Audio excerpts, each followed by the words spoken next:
Thank you.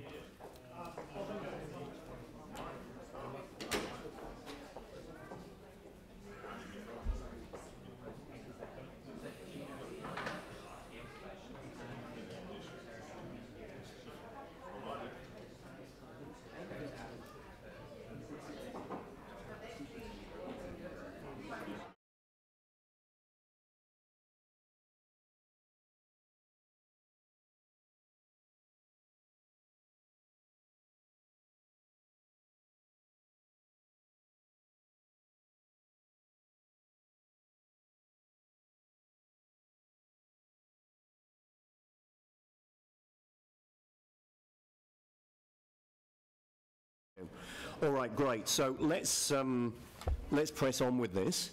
I'm very conscious that we've taken quite a lot of time on this item, which probably doesn't come as any major surprise, but I'm also conscious that we've got community board chairs still waiting in the public gallery to present their reports, and I intend to move to those as quickly as we possibly can. So we've got a mover and a seconder for this resolution that's in front of us, but during the break an amendment has been signalled, which, Sarah, you want to move? Yeah. So let's put that up. That resolution 2 be amended to include presenting option 2A as the preferred option in the consultation materials, and that the outcome of the consultation be reported from the Community Board to the Infrastructure, Transport and Environment Committee for recommendation to Council. Now that contains just another small wording change on the advice of staff from what we talked about in the break. Yeah. So the Community Board do get to make a recommendation to ITE, who can make the recommendation to, not so just the outcome of the consultation. A report comes to the Community Board, and we probably need some advice on this, actually, just to make sure that we're all talking the same language. The outcome of the consultation, but it's the board's recommendation following the consultation that then goes to ITE. So I need a staff member to ask about this. Ian, are you the person? Just thinking. Yeah. So Sarah's expectation is that the Community Board make a recommendation to ITE, who make a recommendation to Council. Full recommendation to the Infrastructure, Transport and Environment Committee. So can we just, we've just had one of the intersections that just went board to Council today, completely different to that process. Yeah. If we get okay, let's deal with this as an amendment. I'm certainly comfortable with the spirit of the amendment. If we get the wording right, I'm likely to second this. Yeah. So let's get the wording of the amendment so that it reflects Sarah as the mover of it, what you want it to be. Clearly there's going to be some politics around where the recommendation comes from. And we need to find a way that this can have a clear and robust path to a decision, and not a recommendation that comes that, for whatever reason, may be seen in a certain way when it comes. So what we're attempting to do is to get a robust pathway for this so that we can get to a good, solid decision on it in the end. I mean, this is contentious. Yeah. The only tiny tweak I might make there is on that third line down, it says, Community Board for recommendation to ITE.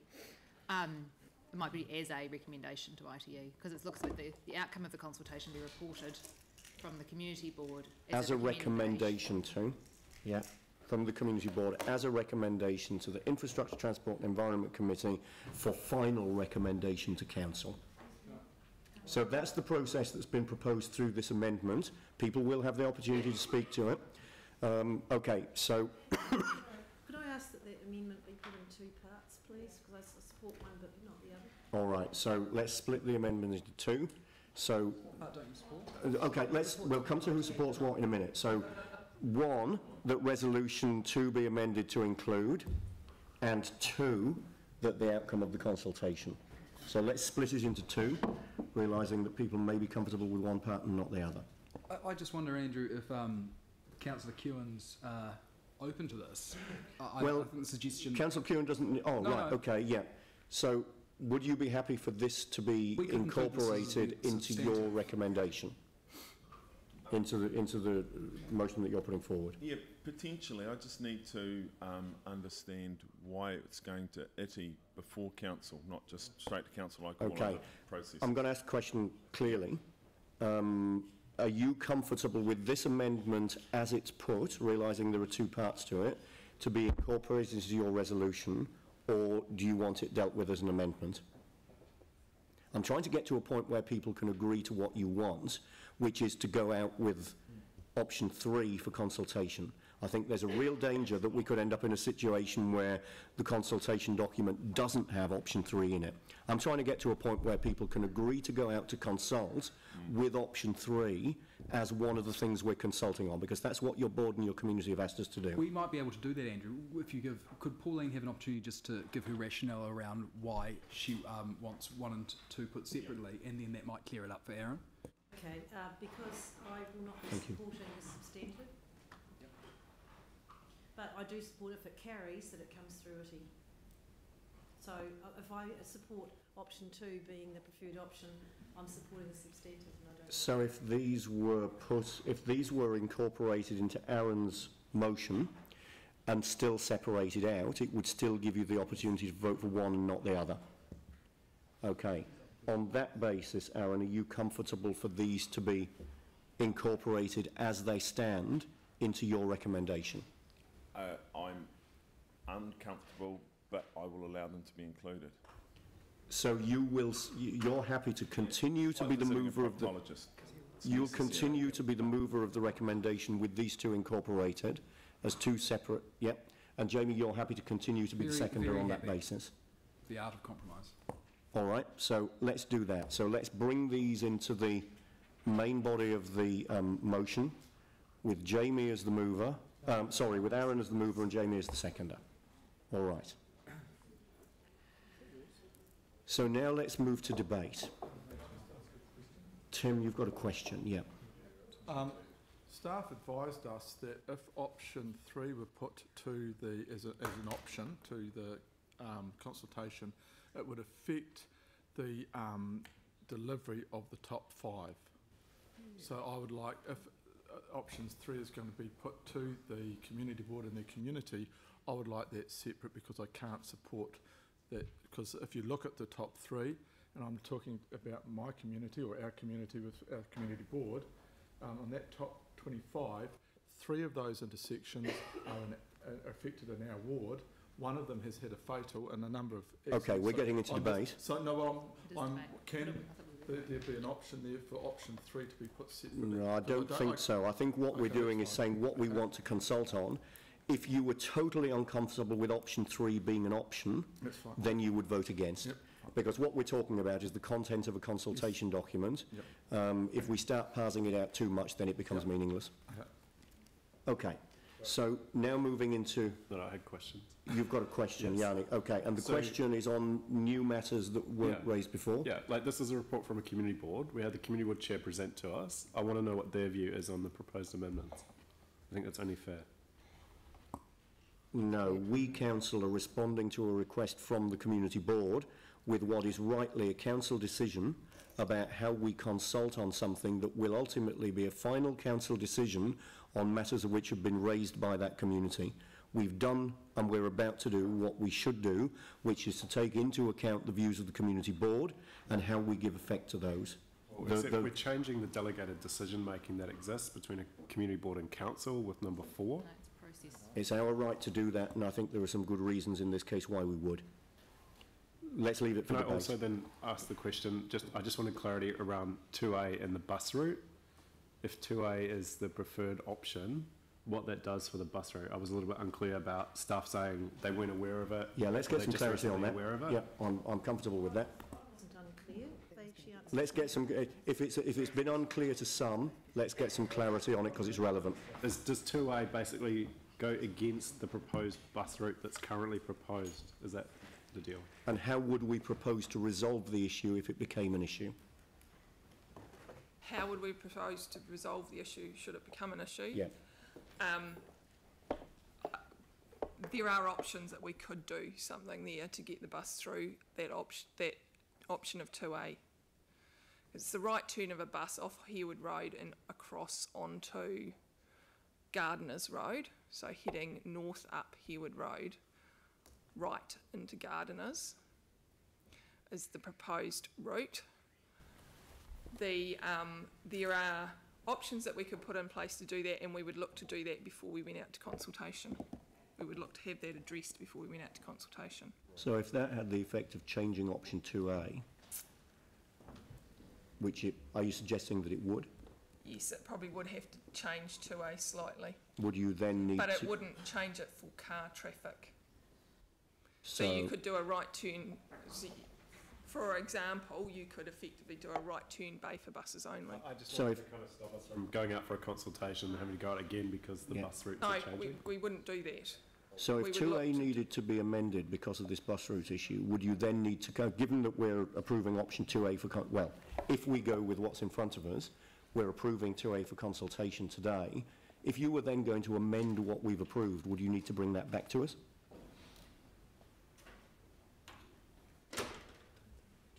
I don't think it materially changes 2A. Okay. Thank you. So Yanni, that addresses your issue? That answers your question. So there'll be changes, but they won't be material. Basically, the broker goes out for consultation to take into account an option for the buses using the intersection. Right, cool. Thank you. And Mike, you've got is this a question as well? An amendment, thanks.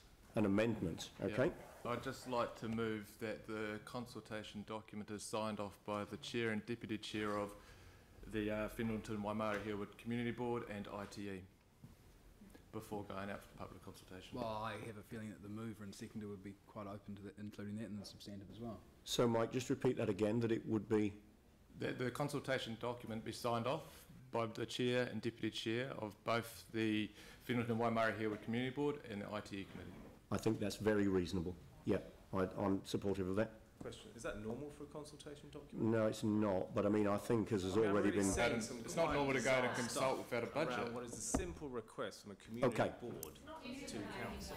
Okay, so let's run a process. An amendment was proposed. Mover of the recommendation, are you comfortable to incorporate that? And Jamie? Yeah, it's fine. All right, so let's incorporate that into the recommendation.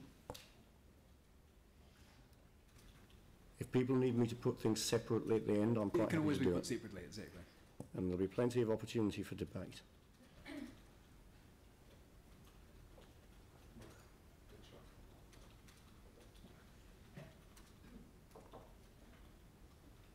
I mean, what we're trying to do here is to find a way through an issue which is long-standing and, if we don't handle it well, could be difficult to resolve. So we're trying to get to a good conversation with the community that lands in a good place when it comes to council, with a good, robust framework around every step of the way.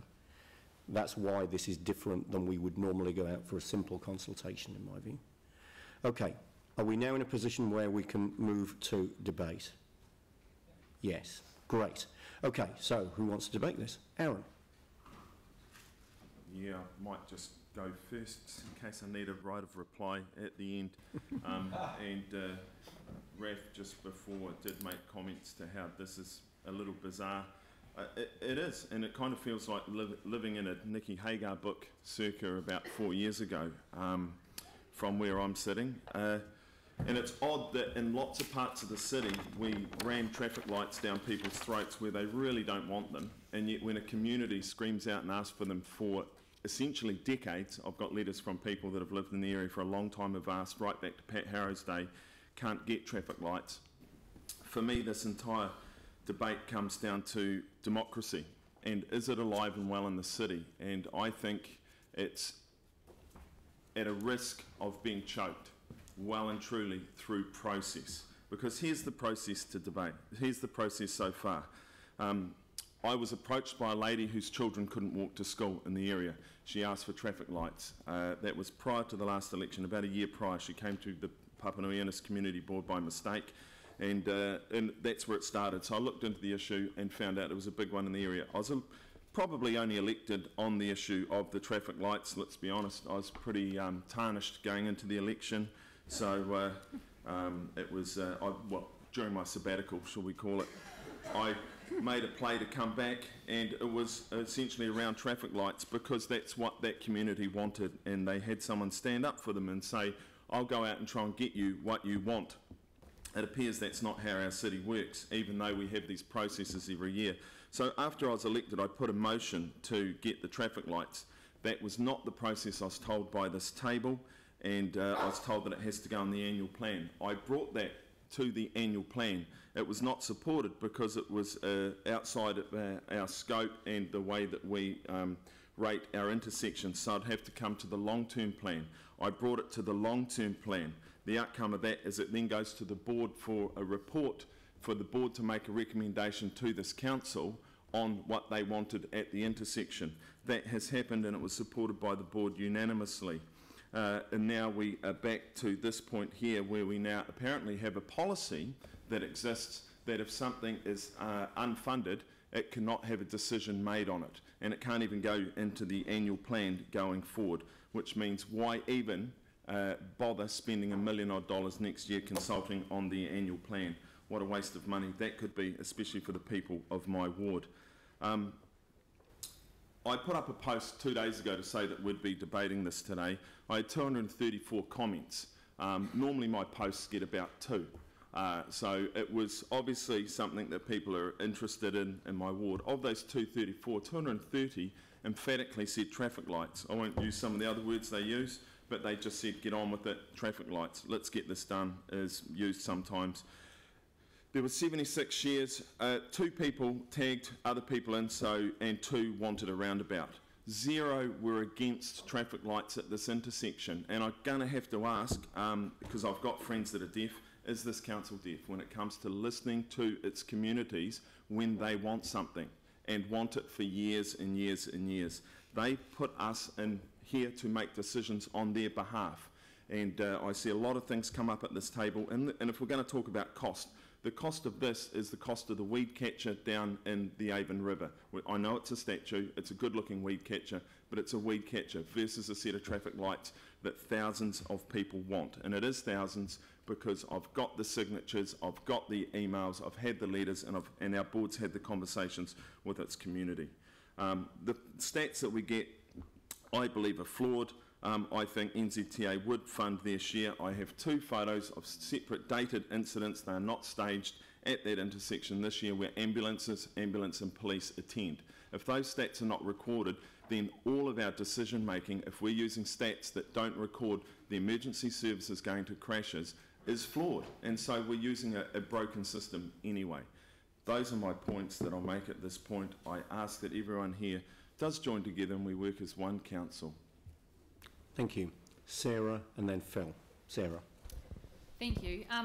We are all city councillors, and part of that is actually advocating for our local communities for various projects that we would like to see happen and that our communities would like to see happen. But part of that is also using evidence as part of our decision making. Option 2A is the option that both meets the safety needs of the local community and does not impact on other high priority intersections for safety improvements across the rest of the city. 2A is the safest intersection for users in cars, on bikes and on foot, without the unintended consequences of option 3 or the additional budget that is also outside of the current budget. And so, although this one is still outside the current budget allocation, though not by much, and it's now the preferred option. This process that we're going to go through does seem a bit odd or bizarre, as Councillor Kewen said, and more involved than similar sized projects. But that's actually because this has the potential for a broader impact to the safety of other intersections and other residents across the city. And so it needs to be a more thorough process than a purely local project. It was good to hear the background on this from Councillor Kewen just now, where it seems that the solution of traffic lights has been picked up from initially one person who wanted to walk their child to school. And had they said a signalised pedestrian crossing rather than traffic lights, it would have solved their issue without actually maybe predetermining something in the broader community that actually wasn't necessary.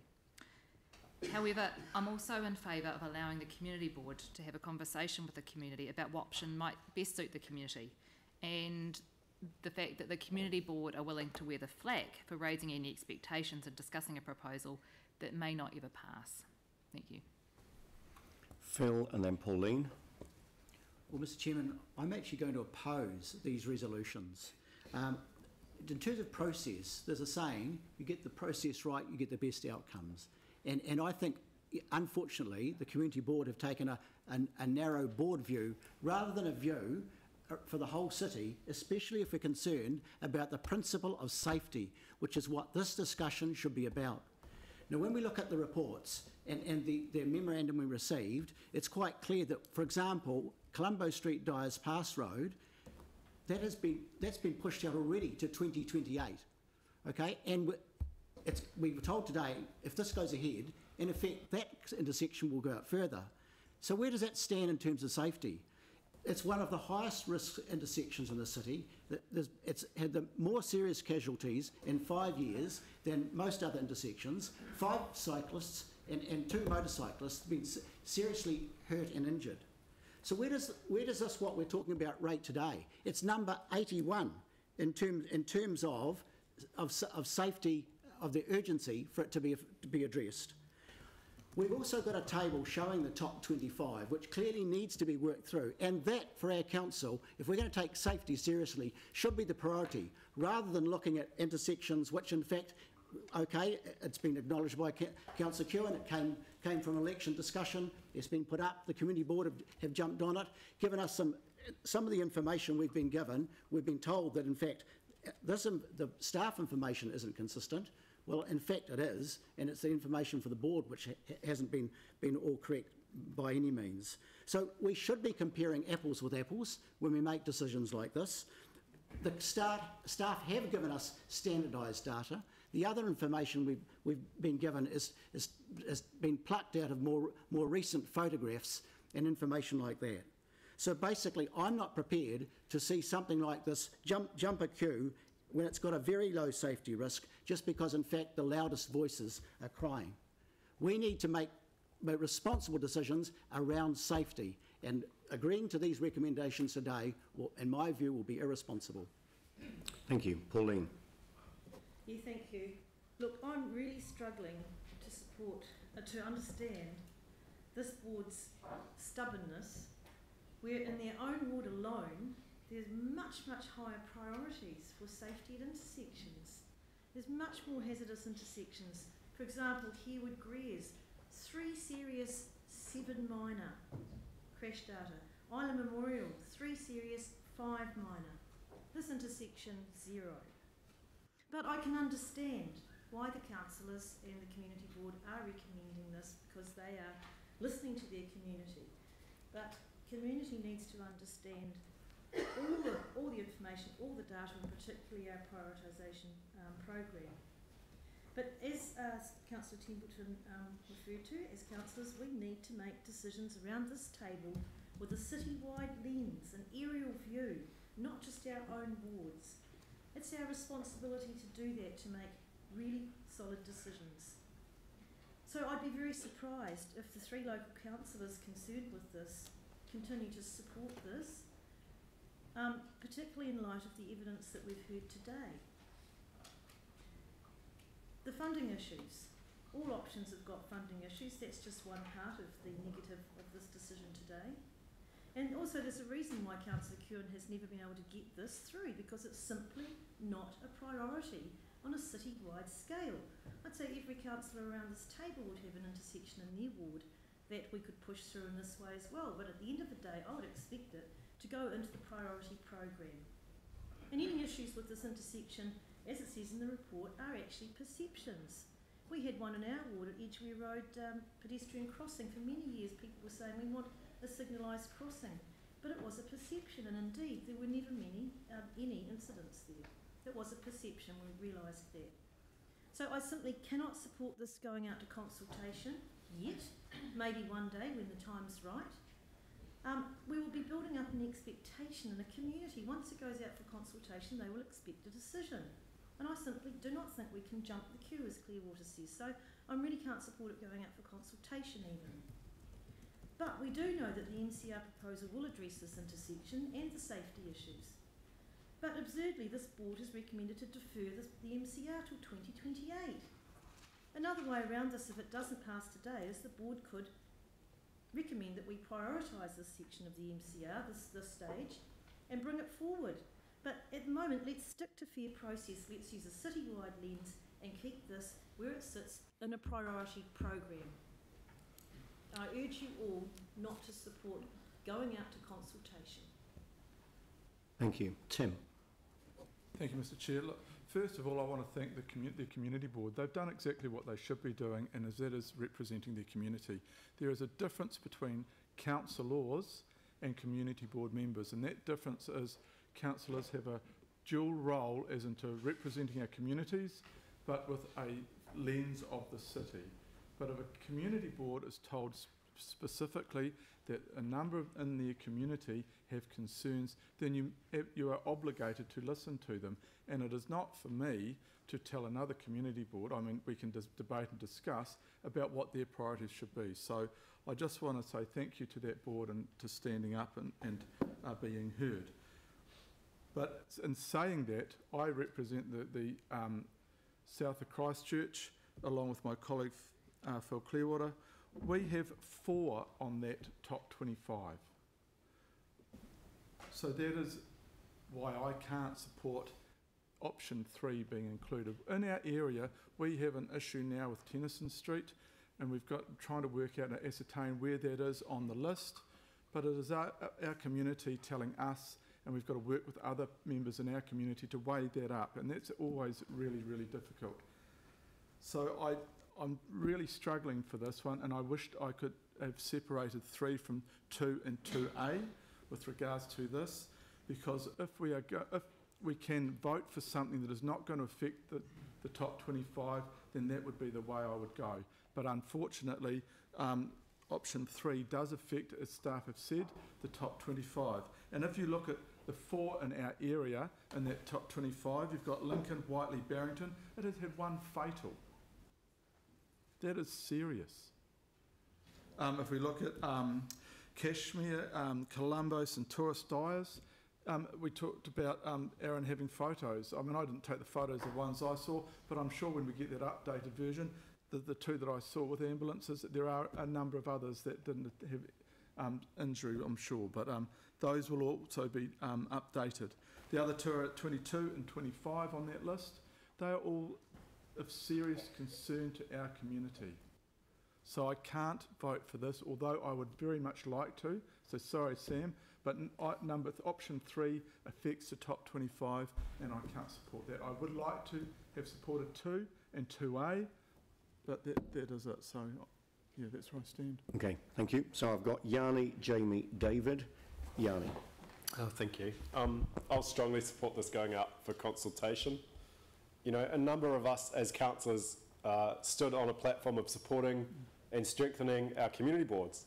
In fact, what we're seeing is actually repeatedly, time and time again, people saying we don't agree with what the community board is bringing forward to us, even though they've had extensive engagement with their community, and we're changing delegations and processes so that there's other complexities to what should be pretty straightforward and simple decisions. I appreciate that any committee's got concerns, but the process is the community board does the report, does the engagement and brings it to council. Why are we putting more hurdles for community boards to try and get the outcomes they want on behalf of their communities? I just don't understand it. I also struggle to understand how any councillor around this table today can sit here and say that they're concerned about the top 25 intersections in our city. You just voted to cut the intersection that was the first one on that list to be done as a committed project in years 19 and 20 from our budget. So don't stand around this table or sit around this table and say you're worried that those intersections won't get done if you support this going out for consultation. You had a chance to have one of those intersections get done today and you took the money off the budget for it, so you weren't concerned then. How can you be concerned now? So I strongly support going out for community engagement. I strongly support the community board doing what they do best with the local community and finding a sensible solution to this. I don't think we should spend any more time today delaying this process from going on. We've had plenty of other examples where we have brought forward cycleways for funding to do intersections, and I can see no reason why if option 3 comes back that cycleway budget could not be brought forward to deliver it. So I just don't know what we're arguing about today in terms of stopping this from going ahead. There's money on budget, it can be brought forward. There's 2 sensible options that are going out for the local community to be engaged with. Let's get on and let's do this. Thank you. Jamie. Thank you. As a governor, I guess my style is not to jump to a solution before we're clear on what the problem is. And to be perfectly honest with you, I'm not convinced that the problem with this intersection is merely that it doesn't have lights. I think the problem is that it doesn't work well and that it needs to be fixed. Now, rightly or wrongly, I hear loudly and clearly that this community wants lights. So I think what we need to do and what we owe to our community is to have an intelligent conversation with them about what options are available and what the implications of those options will be. So personally, from everything that we've seen around the perception surveys and the like, I think, or my take on that, is that the biggest issue people have with this council is that we do not hear what the public are saying. And in this instance, they're not just saying something, they're crying out for it. It could not be articulated more loudly and more clearly. So I think that the only responsible thing that we can do as a council is to put all those facts, figures and implications in front of that community, and from there we can formally have an intelligent conversation with them.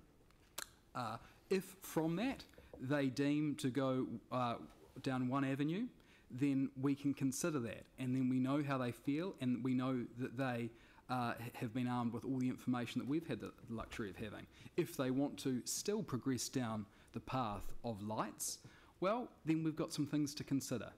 But all we will be getting is information. All we will be, as a byproduct of this, is better informed. Right now, we have not had an intelligent conversation with the community, and they have not had the information that we have had. So I think that it would be completely remiss of us to not provide them with that information so we can have that conversation. Accepting this, in my view, is saying, we hear you, we will not ignore you, and we will consider all the information in front of us, and they can consider all the information in front of them. And from there, our council can make an informed decision. But I think to shut it down from the get-go would truly be a travesty of democracy.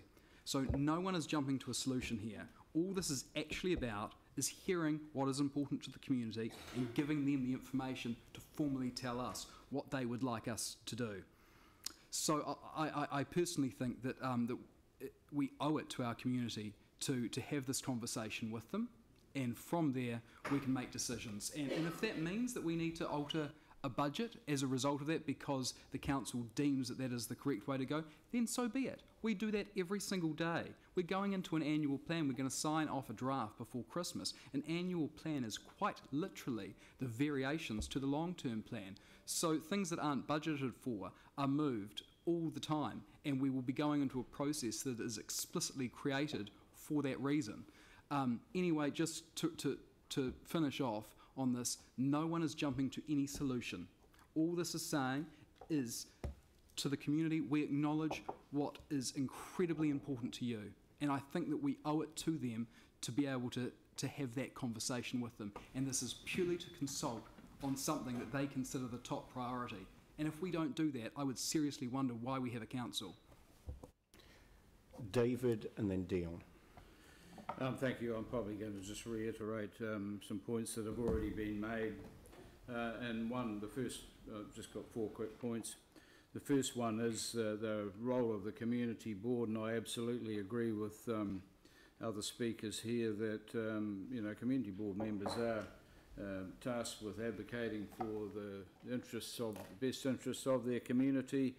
And secondly, I have an element of frustration, I suppose, that we continually try to relitigate well-researched and community board resolutions. The community board comes to us in unison. We seem to be wanting to relitigate it. Thirdly, I think we really just need to focus on this particular paper before us today. It is a request for consultation. There's no committal to funding, and I think the mover and the seconder will fully agree that there's a process that that if they really want to advance this, they've got to put a proposal up to the annual plan next year to progress it further. And the last point I'd like to make really is just in the presentation of the information today. It does startle me that, as Aaron pointed out, we're relying on some information from 2015. and yet, you know, we hear in the report that the crash rate has dropped since 2015. So obviously they've got some data post 2015, other data's earlier. And in this technological age, I cannot believe that we can't be having our reports utilising data that's no more than a couple of months old. So I'll be supporting this motion. All right, thank you. So I've got a couple of other speakers, Dion and then Mike. Nobody else is indicating they want to speak on this. Raf? I'll just be real quick. I mean, this does sound like a bit of a conversation around data versus politics, I suppose, data versus people. I mean, data can be wrong.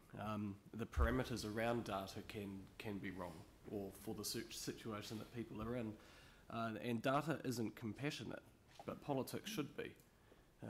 Politics is about people, where we listen, we act and do. So, I mean, I think this is what this is actually leading to being all about, is actually about the politics, where we should listen to people and then take action from there. So, I mean, if the options on this come back to say one option or the other, and we're all we should be open-minded about that, I would like to listen and hear from those people, and then we can take priorities about what is in the city, because there are traffic lights on Chewham Street that I could give to any one of the communities around the city. The funding we can find, but I first want to hear from the people. Thank you. Mike and then Raf. Thank you. Firstly, I just want to quickly pick up on a point that Councillor Johansson made. You know, that intersection of Norwood Buckley's, the safety improvements were completed. It's actually the additional money that it's actually going to another safety enhancement for pedestrians. So actually, as a council, we'd be doing the wrong thing if we just poured money into the section that actually wasn't needed. For this one, though, this is actually, I think it's pretty straightforward. We've been presented by the community board a unanimous decision around actually consulting on two options, and I'm happy to actually go down that route, but I do think we need to be a little bit careful, because we are raising community expectations with no budget, and so therefore it's really, really important that actually if we could put out the consultation document, that actually clear information in it to actually show that potentially if lights are the chosen option by the community, it could go down quite far down the track in the long-term plan because of other priorities within our transport program. And if the community actually look at option 2A, it could be implemented quite quickly. So it's actually about having the right information in one documentation for the community to actually look at and feed back into the council. And then we'll hear back through the relevant community board and committee to council, and then we can actually have a proper debate on the decision. Raf? Yeah, I agree with that, Mike. That's good. I've only got one thing to say about this, and that is, you know, denying the community their say on a subject that affects the local community is unacceptable. It's as simple as that. That's all this is about. So, yeah, just picking up on that, I think it's important that we do have this conversation with the community. And we've heard loud and clear from the community board that a part of the conversation that they want us to have with the community, and hopefully that they themselves also want to have with the community, is whether in fact traffic lights are the right option for this intersection. And that needs to be an informed conversation. It needs to be a conversation which is had with all of the information in front of the community so that they can have that conversation in an intelligent way. And what we've clearly heard today is that you know, staff are suggesting that option 2A could well be the right outcome. The community board are telling us that the conversation the community wants to have is one that also includes consideration of traffic lights. So, you know, we've got technical advice from staff, we've got an aspiration of the community which has been put out very clearly in front of us by the community board. That's why we need to go out and consult on this.